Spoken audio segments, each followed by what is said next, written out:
Imagine this. You walk into a store to buy a pack of diapers. The shopkeeper tells you, "Sir, this pack cost me 500 rupees to buy from the factory, but I will sell it to you for 300 rupees. You would think he's crazy, right? Or maybe he's a saint running a charity. But what if I told you he's neither crazy nor a saint? He is a predator. He is losing money on purpose today so that the shop across the street goes bankrupt. And once that shop closes down and he's the only one left in town, that same pack of diapers will suddenly cost you 1000 rupees. This is not a hypothetical story. This is the story of how the world's biggest company, Amazon, operates. For years, we've been told that Amazon is great because it is customer obsessed. Cheap prices, one-day delivery, endless options. But behind those cheap prices lies a hidden economic war, a strategy called predatory pricing, designed to destroy small businesses, copy their products, and eventually control everything you buy. Today, let's analyze the dark side of Amazon. How does a company lose billions of dollars and still win? And why is the US government finally suing them? Let's understand. To understand this scandal, we first need to understand a simple economic concept called the loss leader. In a normal supermarket, a loss leader is a product sold at a loss to get you inside the store.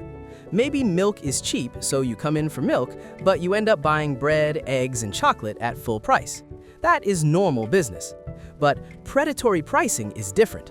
Predatory pricing is when a company with deep pockets, billions of dollars in the bank, deliberately sells products below cost for months or even years, not to get you to buy other things, but to bleed their competitors to death. It is a war of attrition. I have more money than you. I can afford to lose $100 million. Can you? And the most famous example of this is the story of Diapers.com. The year was 2005. Two entrepreneurs, Mark Lohr and Vineet Barara, started a website called Diapers.com. They were brilliant. They offered free shipping on diapers, great customer service, and mothers loved them. They grew so fast that Amazon got worried.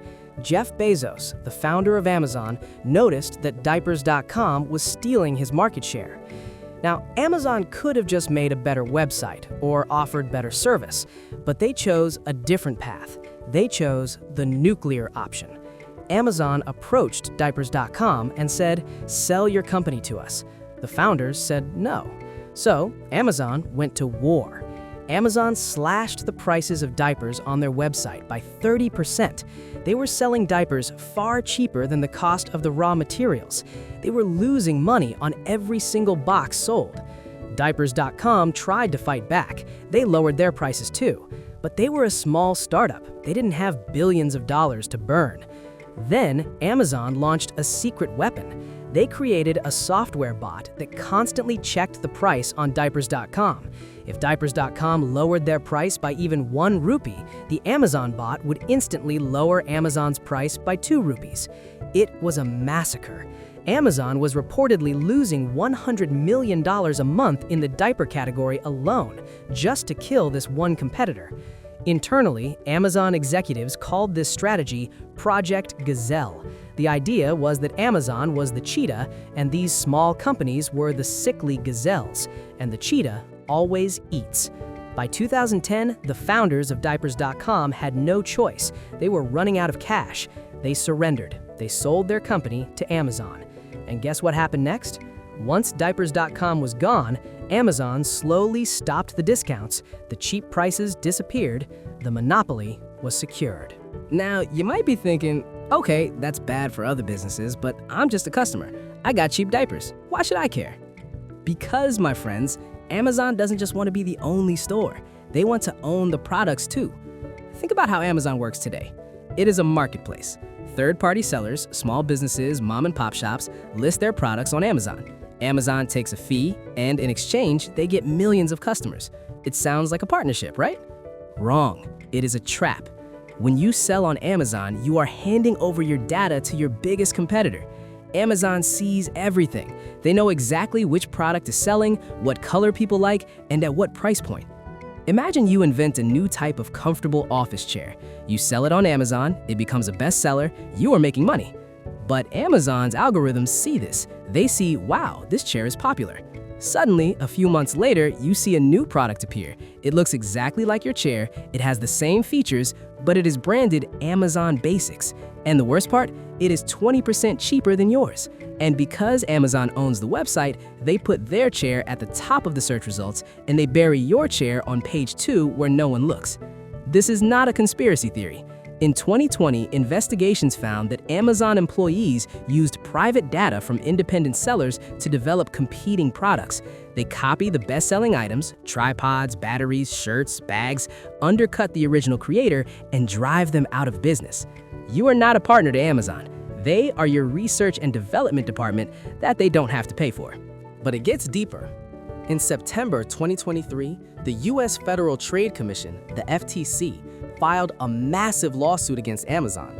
And in this lawsuit, they revealed a secret project called Project Nessie.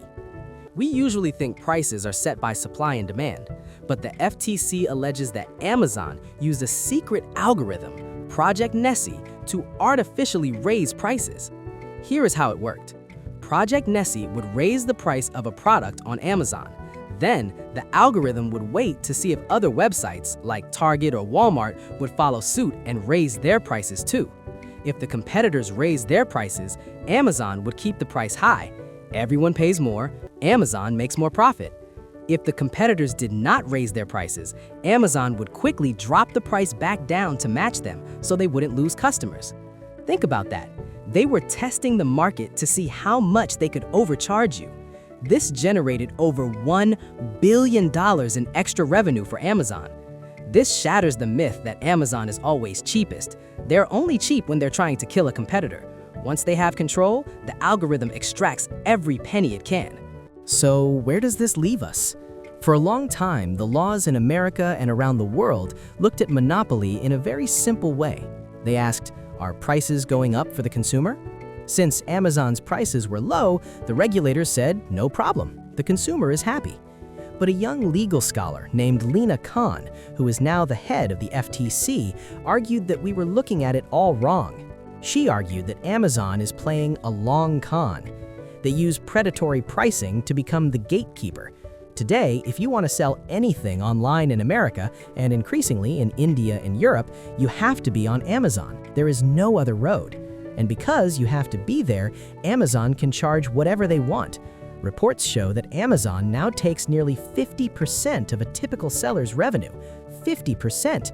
Between shipping fees, storage fees, and mandatory advertising fees just to be seen, half of the money goes to Amazon. Who pays for that 50%? You do. The sellers have to raise their prices to cover the Amazon tax. So in the end, the cheap store actually makes everything more expensive. Convenience is a powerful drug. We all love the one-click buy. We love the box arriving at our door the next morning. It feels like magic. But we need to ask ourselves, what is the cost of this magic? When a company becomes so big that it can break the rules of capitalism, when it can lose money on purpose just to bankrupt a neighbor, when it can act as both the player and the referee, the market is no longer free. The predatory pricing scandal isn't just about diapers or batteries, it's about who controls the economy of the future. What do you think? Is Amazon's convenience worth the monopoly power they hold?